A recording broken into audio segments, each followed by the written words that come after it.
Hello, I'm Citrus, and you're looking at the Master Grade Rick Diaz from Zeta Gundam. This kit came out in 2004, and it retailed for 3,600 yen. I'm gonna unbox this for you guys just now. Like a lot of old kits, this one comes with one of these really nice cardboard inserts. So, some interesting trivia that I know about this thing right off the top of my head. This kit was named Rick Diaz for the Rick Dom, the Rick part, and Diaz for Bartolomeu Diaz, who is a Portuguese explorer, and he was the first European to travel around the tip of Africa to reach the Indian Ocean in 1488, I believe.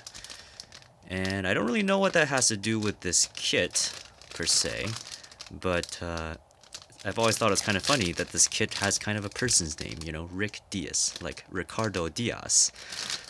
And there's a bunch of guys on Facebook, and I think they also post their videos to YouTube, who make funnier versions of the MS information videos that the Gundam Info channel puts out.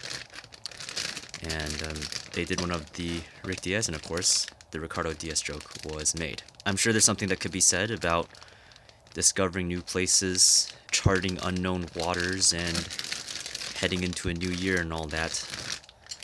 But not quite sentimental enough right now to be able to come up with something really smooth and eloquent. Anyway, this is a pretty large kit, actually. Wow, that is huge.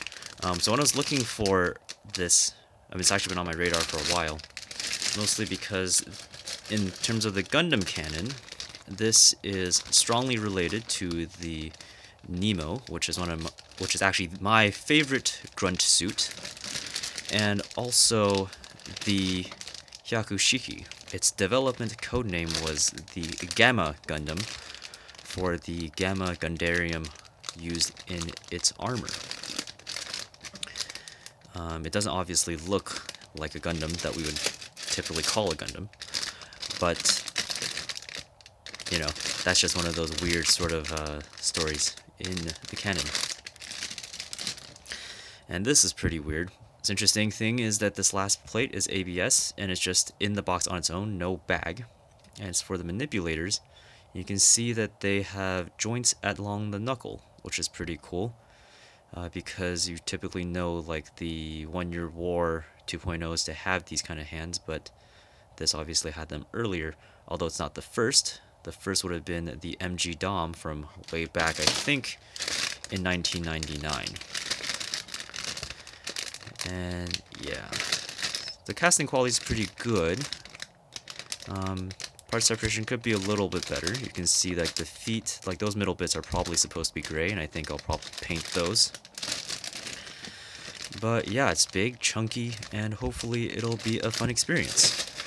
So this is just going to be a small video for you guys here to tide you over for a couple of days, because obviously these bigger kits always take me longer to put together and detail and review for you guys. So that's all for this. Thank you guys for watching, and hopefully very soon you'll see this being put together. And one more thing I forgot to mention.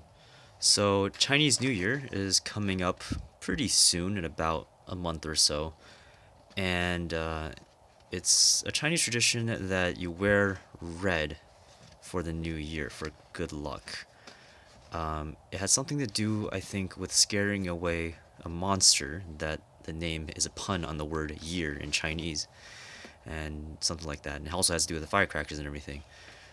So not quite this, and I guess I could tie it back to this tangentially, in the sense that the weapons that this suit comes with in canon, like the clay bazooka and the little stringy things that Char fires from his hands, spoiler alert, are kind of gooey and immobilizing. So everything about this suit isn't so much for really destroying the opponent as so much as immobilizing them. So, scaring them away, maybe. Something like that. I don't know. Looking forward to building this. It's going to be pretty cool, and hope you guys like it.